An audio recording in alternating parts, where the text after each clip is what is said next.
răbdare și pentru mine. Eu am intrat special de la București ca să vă găsesc. Doamna a venit astăzi special numai pentru treaba asta și am venit special de la Lucescu. Să vă spun câteva puncte despre mine, ca să înțelegeți cum am ajuns aici. Eu vin cu totul alt domeniu, am lucrat în comunicare, 16 ani de zile, și o afecțiune m-a făcut să caut disperată o soluție. Păi cam așa. Asta, deci nu o afecțiune foarte gravă, dar totuși un asta, care la un moment dat a scăpat de control. Am ajuns într-o săptămână să chem de 2 frapare, am făcut la 2 și am stat cu și am stat și am început să studiez reflexoterapia, pentru că făceau prieteni și mă simțeam foarte bine, iar eu iubesc această terapie. N-am învățat-o ca parte a unui curs de masaj și reflexoterapie, ci am făcut numai reflexoterapie, și pe urmă am făcut niște cursuri de specializare la Londra, pentru că, de exemplu, în România era destul de controversat dacă să faci reflexoterapie femeilor gravide și am vrut să aflu asta în mai multe lucruri. Este un institut excelent la Londra. Și apoi am aflat cum poți să ajuți o femeie să rămână gravidă, ce trebuie să-i faci în timpul sarcinii, și am mai făcut o reflexoterapie pe puncte de reflexo pe față pentru eliminarea stresului, un soi de rejuvenanță. Extraordinar, o combinație de reflexo și cu alte tipuri de masaje. Apoi am urmat cursurile de nutriție cu domnul Guruș și vreau să vă spun că m-a ajutat enorm. Mi-am scos 2 grupe alimentare din alimentație și mi-au dispărut cu visele. Vă spun și care, lactate și puternici. și de ce ați scăpat? N-am scăpat de tot. Câteodată mai scap și la gluten și la lactate, dar eu n-am mai făcut criză de asta. Majore. Mai am momente în care am senzația, dacă nu e aer, dacă mă deranjează un miros, dar nu mi s-a mai întâmplat crizele pe care le aveam. Confirm partea și mă scuzați că mă bat. N-avea 4 ani, puiul meu, unul din ei, când după nenumărate laringite, faringite, bronșiolite, ganglioni umflați, medicii nu mai știau ce să facă, am decis să scoatem lactatul. După multe întrebări, cu toate că citisem studiul China, informații aveam multă, cel mare avea aproape 3 ani, cel mic aproape 2, dar aproape 4 și aproape 2, era vârsta în care copiii mănâncă lapte, iaurt și multe cele, că așa ne învață televizorul. Dar când mi s-a zis că deja ni s-au prescris pastile de asp și toate că am început să-i dau simptomatologia era aceea, am zis, nu o să moară nimeni dacă o lună de zile nu mai avem în casă niciun fel de lactat.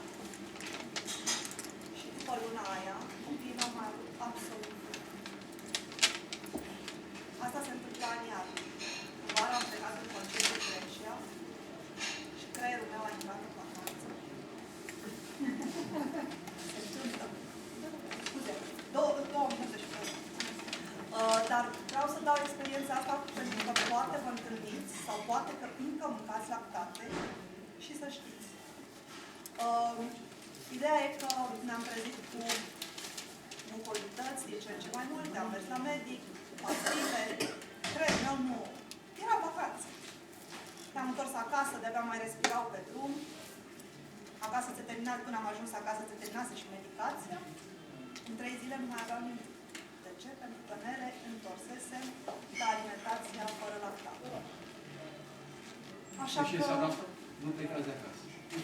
De fapt, plecăm de acasă. Nu mai deci, mintea ce luate mintea și din decât acasă. Acolo este locul. Și o să spuneți tot timpul, măi, ce bine este. Este minunat acasă, doar că avem nevoie și de concedii. Ideea e să fim atenți la ce mâncăm. Bine să ne reîntoarcem acasă ca să vedem seama. În concedii, acasă. Și atunci de ce mai continuă colul și laptele? Nu schimbați viața. Da. Dacă nu laptele... Exact. De ce mai continuă la școală colul și laptele?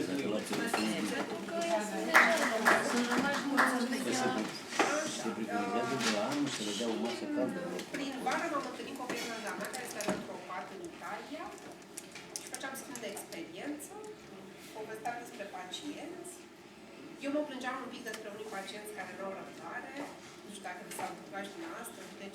are afecțiuni de 10 ani, vrea în 2 mișcări, 3 ședințe să fie ok, da?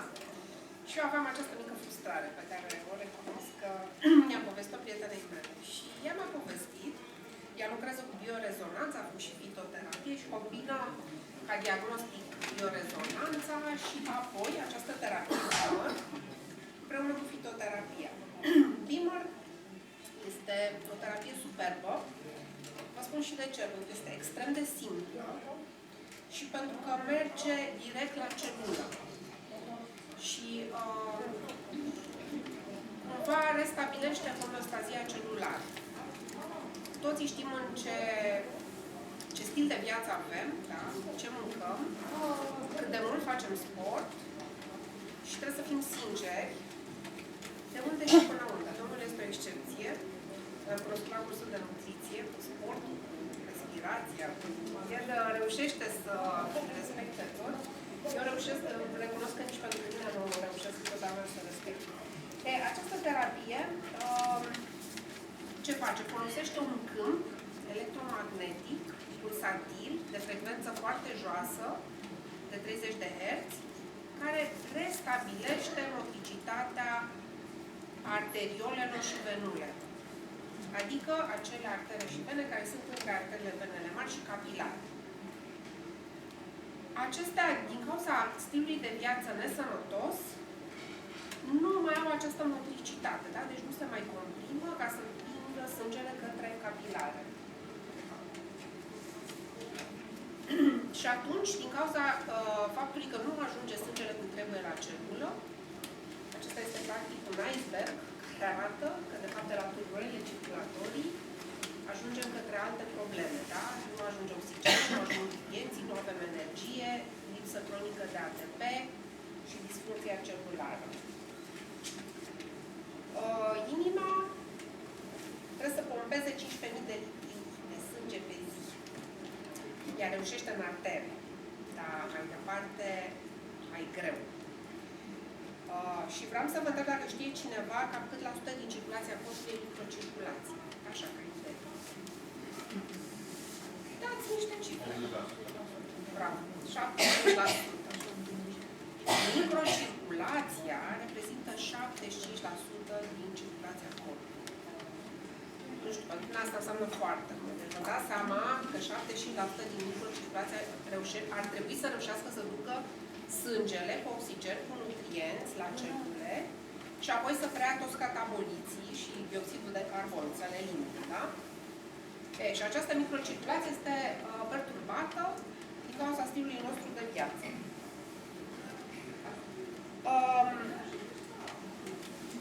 De când s-a inventat această terapie a fost dezvoltată la Institutul de Microcirculație de la Berlin. Și ei au reușit, cu niște aparate speciale, să vadă că motricitatea acestor vase intermediare la oamenii sănătoși ar trebui să fie de 30 de comprimări și relaxări în 10 minute. Ei au reușit să măsoare, pentru că au niște microscopuri prin care pot vedea aceste mișcări. Se pare că, de exemplu, la un bolnav de diabet este de 1 la 10 minute. Vă dați seama?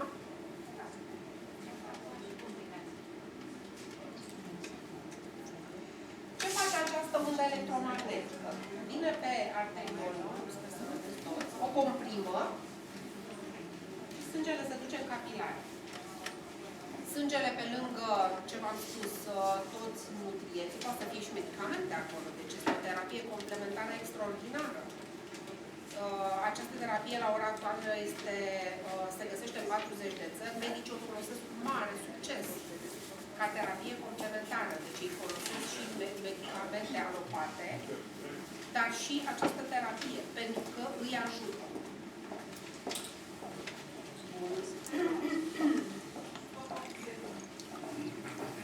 Aici, mă rog, este efectul pe care îl are o ședință de BIMR, care au fost aici, a fost generația întâi de aparate din 1998, generația 2, generația actuală, aparatul pe care îl am eu. O terapie ține 12 ore. Este extraordinar. Da? Deci au reușit să măsoare valorile crescute de sânge capilare și s-a observat că până la 12 ore are efect această terapie. Da, bună întrebare. În general sunt programe de 20 de minute. Deci terapia, o să apară și acum, deci de bază este această saltea care merge pe tot corpul și stimulează, da, pe toate zonele.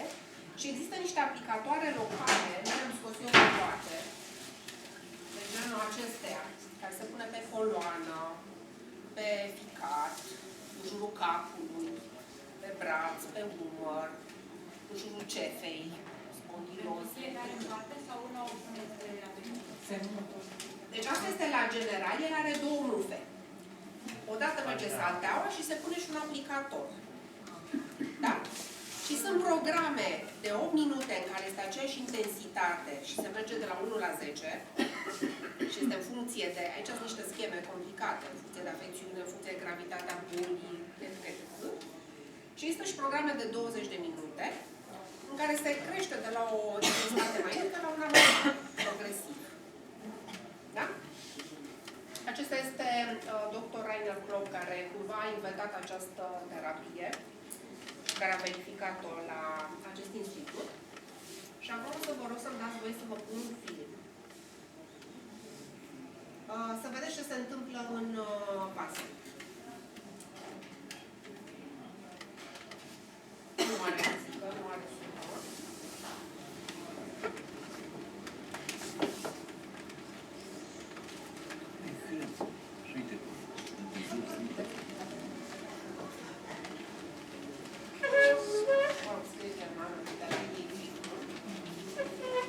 Deci este o înregistrare făcută la nivelul intestinelor.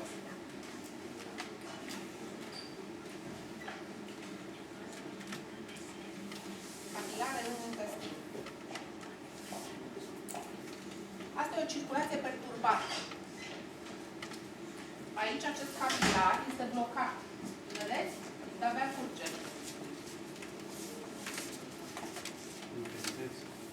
Da. Deci nu este irigat cu sânge. Acum o să vedeți după 2 minute de terapie ce se întâmplă. Vedeți? Deja s-a deschis și deja fluxul e mai rapid, da? Acestea sunt elementele din sânge. Se văd aici niște globuloare albe, alea sunt globulele albe, care în partea inițială erau inexistente. Pe măsură ce înaintăm în terapie, o să le vedeți că apar din ce în cele mai multe. Pentru că ele trebuie să treacă prin peretele vasului și să intre în celule, să se ducă să... Uitați-le globuloarele, da? Încep să apare din ce în ce mai multe, fluxul este din ce în ce mai puternic.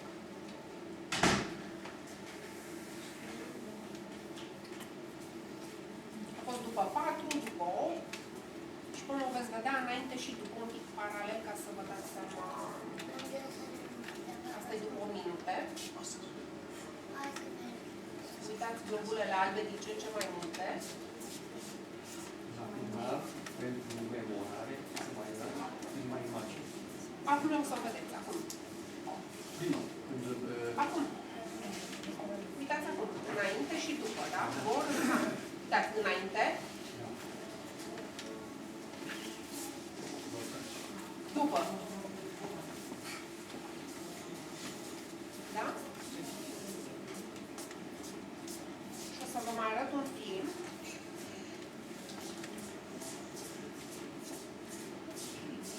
O să vedeți în ficat.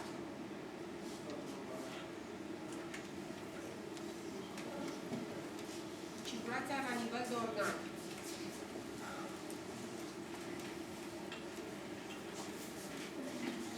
Aici este vorba de o să vedeți un ficat gras de natură alcoolică. Deci de o persoană care bea. Da? Uitați-vă aici circulația cât de înceată este.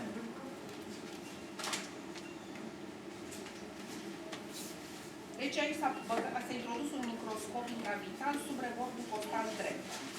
Și asta imaginea, uitați, astea sunt sinusurile sinusoidele picatului și asta este circulația care este foarte încetinită. O să vedeți că ea își schimbă sensul. Ea când așa, când așa. Deci asta este etapa inițială.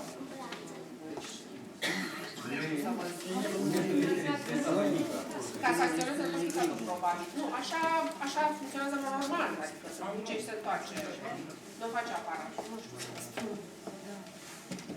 Și o să vedeți că pe urmă au fost pacienții tratați de 2 ori pe zi, în 2 zile. Nu, din 2 în 2 zile, de 2 ori pe zi, timp de 14 zile. Ia să vedeți.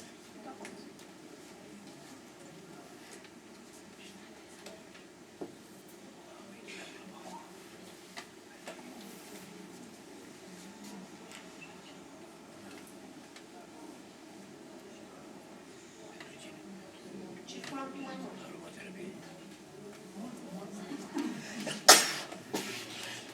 Da? Și viteză, că sunt un pic răbiți. Să revin la prezentare. Păi, da, dacă nu intru pe el multă vreme, nu de ce îmi place mie foarte mult este că se merge foarte mult pe prevenție. Eu îl folosesc pe copiii mei de când îl am. Pe soțul meu care nu are nicio afecțiune, dar am văzut că e foarte stresat și îl ajută foarte mult. Ne-am avut o perioadă extrem de grea cu părinți bolnavi și am trecut foarte bine. Credeți-mă, n-am avut nicio criză majoră, ne-am îmbolnăvit. Adică chiar mi-a fost teamă. Pe urmă, sportivii. Și asta este și soțul meu am verificat-o 2 zile înainte.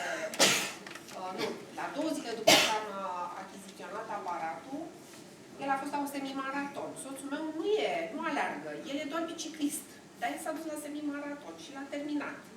Dar când a venit acasă, îl dureau rău picioarele normal și genunchii. Nu. Păcate nu, o să-l trimit. Nu, am fost la București acum, în octombrie. Și avea genunchii terminați. Și l-am pus pe saltea și am pus un aplicator mai mare pe genunchi. După 20 de minute nu mai durea nimic. Deci este folosit înainte de antrenament, pentru că îți intensifică circulația, te pregătește pentru antrenament, iar după ce ai făcut antrenamentul sau după ce ai la produs, te ajută să elimini mai repede acidul lactic. Și nu mai ai durerile alea o săptămână, febra musculară, la boală, ajută pentru că, în general, la baza multor afecțiuni este circulația proastă. Da? Totodată crește eficiența medicamentelor sau a suplimentelor și stă și o stare de bine pentru că se elimină stresul extraordinar de mult. Vreau să vă mai arăt câteva cazuri. Eu lucrez la un picior diabetic, o doamnă care are degetele tăiate și care de un an de zile nu-i se închide rana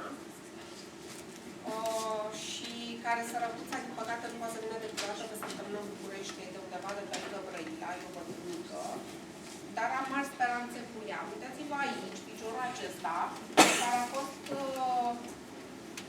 salvat de a fi tăiat cu totul. Da? Deci vedeți că el lipsește un deget la mijloc, care probabil era că antrenat mult prea mult, dar restul a fost recuperat. Pentru că s-a stimulat circulația, piciorul a fost hrănit și nu s-a mai tăiat piciorul, foarte simplu. Da?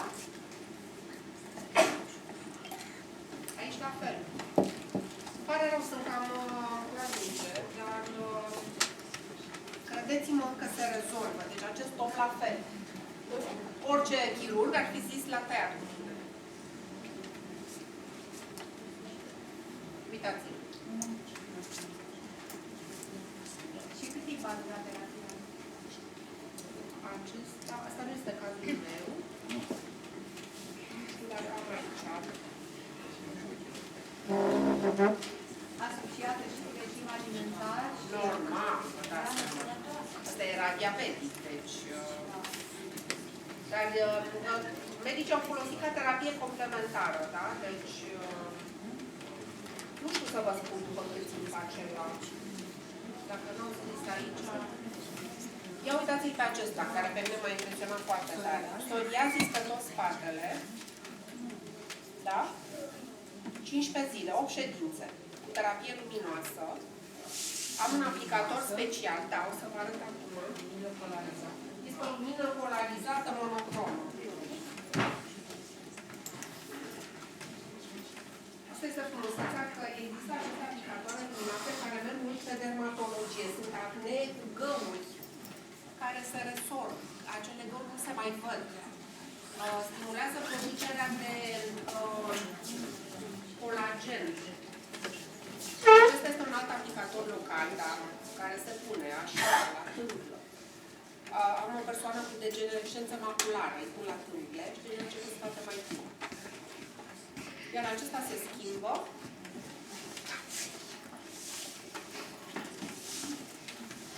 Și se pune acesta, care este cu lumină polarizată. Care e periculoasă pe tot, este neputința și eu folosesc niște ochelari speciali. Dar ajută foarte mult. Nu e problemă. Aici pe tot spatele, vă dați seama. A stat salteaua plus bucată cu bucată. N-ai ce să faci. Pentru dumneavoastră specialist? Nu, că eu am ochelari. Am niște ochelari speciali. Dar altfel. Nu are nicio side effect. Nu e potențial de supradozare. O contraindicație serioasă este persoanele care au avut transplant de organ și au tratament imunosupresor, pentru că stimulează imunitatea. Cu toate acestea se folosește foarte bine și în cazuri autoimune. În boli autoimune, da? Lupus, psoriazis, da? Eu acum lucrez pe cineva, dar am făcut și v-am spus de sclerodermie, care ei spun că eu mă consult cu centrul de la Budapesta, care este centrul de Europa Centrală de Sud-Est. Poftim? Și cei de la Revisor? Tineri. Sunt o reprezentanță pentru Europa Centrală și de Sud-Est. Și care ei mi-au spus că să ne așteptăm la rezultate foarte bune, dacă la început. Aici este o arsură. Aici este un băiat care a căzut cu bicicleta. Și uitați-vă totuși cât de tumefiat era. Și uitați-vă în 7 zile. Deci uitați-vă cât e de fericit și uitați-vă în ce hal era de tumefiat. Cu lumină, cu salteaua. Astea sunt niște studii. Da, da. Eu fac câteodată și câte 2 rânduri de terapii, dacă e nevoie. Bine, se recomandă dimineața și seara. Dar, mă rog. În străinătate, foarte mulți își cumpără acasă, mai ales cei care au afecțiuni grave și de lifestyle. De asemenea, se închiriază. Eu asta vreau să și fac. Ce preț are un astfel de aparat? O facem și acolo. Deci ideea este că, de exemplu, eu am pacienți care, nu știu, grav toți în familie, soția, soț și mamă. Nu mai complicat să aduci pe toți, da, la terapie. Mama e la pat, soțul de-abia a terminat cu leucemia, ea e nu știu cum. Complicat să-i adun pe toți. Și costă și mai mult. Nu, închiriez aparatul. Da. Este utilizabil, dar aici trebuie văzut și trebuie lucrat cu un specialist la implanturi metalice, la stimulatoare cardiace, în sarcină, epilepsie, depinde cât de gravă e și cum așa, în tumori. Deci un cancer, când nu face chimioterapie, o folosești ca să-i crești imunitatea și să-i scazi dureri. Când face chimioterapie, ca să-i scazi aciditatea. După ce a terminat chimioterapia, ca să-l ajut să elimine toxinele. Merge foarte bine, de exemplu, apropo de eliminat, am avut caz de insuficiență renală. Era o doamnă care făcea pipi o dată pe zi și se umfla, probleme reumatice, de toate. I-am făcut o ședință, ziua aia au zis că iau bani de câte ori s-a dus la toaletă. Instant și-a dat drumul. Deci te ajută foarte mult să elimine. Există și niște programe de noapte, alea sunt cele mai profunde, care merg în organele interne foarte profund și care și te ajută să faci detoxificare. De scleroză multiplă, și vreau să vă arăt un film ca să vedeți. Într-un spital nu foarte luxos din Ungaria, folosesc medicaterapie complementară și vreau să vedeți efectele. Pe mine m-a impresionat foarte tare pentru că eu chiar am o prietenă care are scleroză.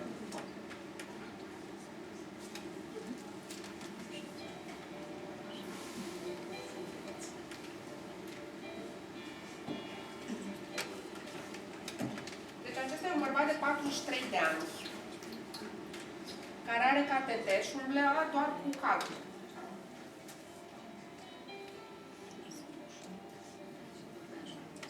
El pe scări nu putea urca.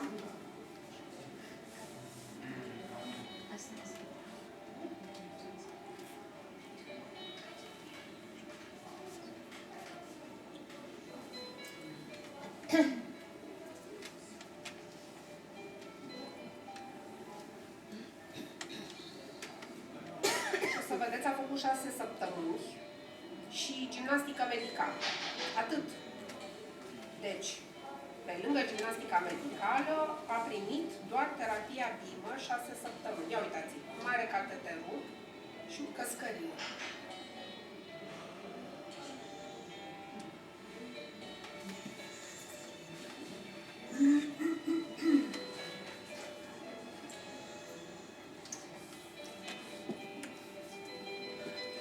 Ce vreau să vă spun este că nu toți reacționează la fel. Deci unii reacționează instant, cum a fost această doamnă cu insuficiența renală, alții reacționează mai greu. Depinde de multe, așa cum s-a vorbit și aici, depinde de emoțiile omului, depinde de, nu știu, ce l-așteaptă acasă, de ce mănâncă, dacă el nu respectă, de ce gândește, exact. Deci sunt unii care sunt foarte deschiși, colaborează foarte bine cu noi, ne ascultă când vorbim de alcalinizare, de nutriție, alții nu, calcă pe bec, mănâncă prostii și, din păcate, nu. Eu am un pacient diabetic care de-abia merge și care povestea mie cum bea 3 sferturi de litri de vin și lua nu știu ce supliment și nu-i creștea glicemia, dar pentru mine a fost relevant că el bea vin și are diabet, adică... Uitați-o, doamna aceasta, are un mers ataxic, nesigur.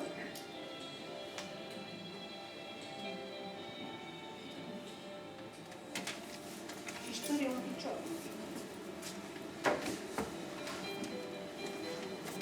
Și uitați cât de greu urcă pe scări. Se ține și nu putea decât așa să urce, da? Nu putea cu ambele picioare. Și o să vedeți, după 6 săptămâni, rezultatul. Ăștia au avut răbdare și au filmat înainte și după.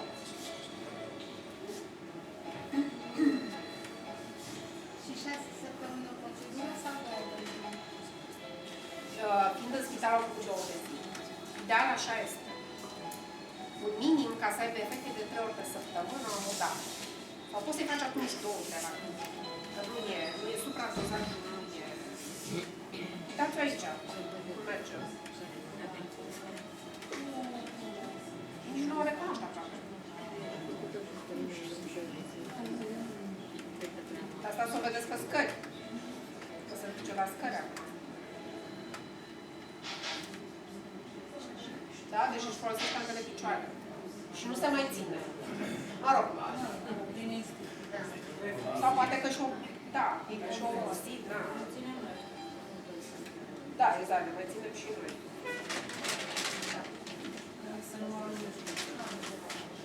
O să mai fie acum un caz cu doar o tânără.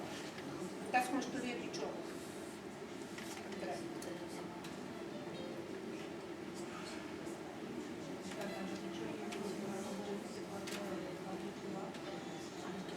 Pentru picior mai scurt vă recomand terapia Bauer. Chiar știu un caz în care se rugea.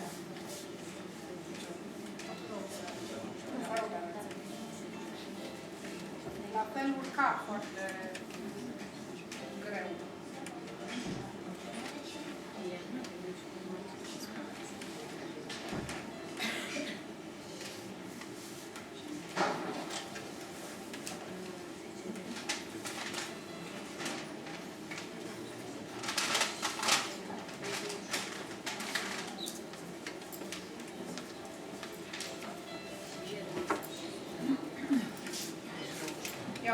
merge acum. Încă se mai vede un pic la dreptul, dar oricum. Uitați cum urcă scări. Nu știu dacă e așa.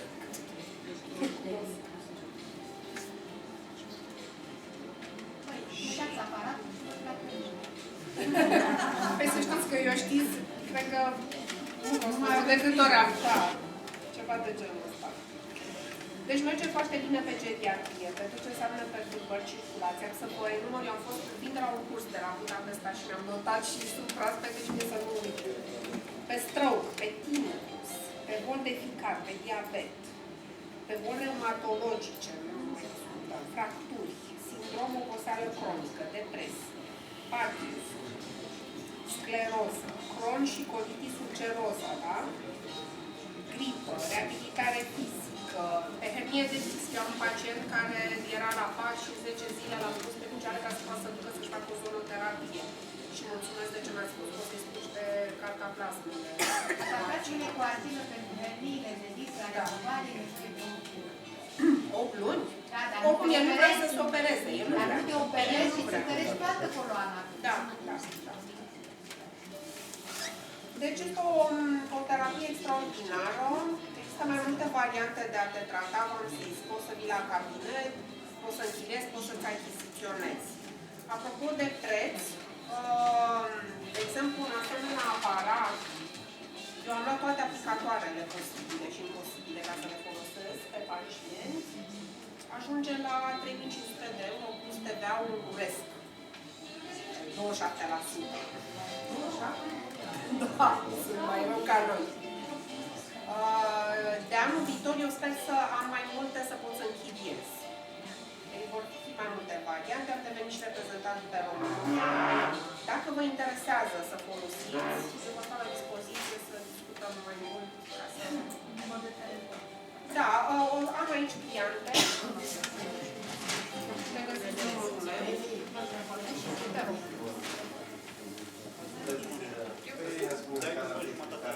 Fizică, ce faci?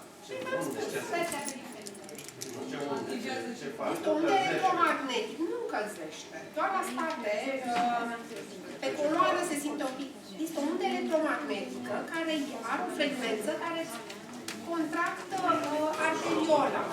Și atunci sângele se duce în capilare și se fac schimburile de anaboliți, cataboliți, oxigenul și se merge la celulă. Deci cumva la cauză. Bine, cauza poate să fie și emoții, dar cumva la nivel fizic să afecte la celulă. Și ajutând celulele, sutele de milioanele de celule din corp, reușim să ne restabilim. Da, foarte bine, bravo. Înainte și după tratament nu se bea cafea și ceai. O oră înainte, o oră după și recomandarea multă hidratare.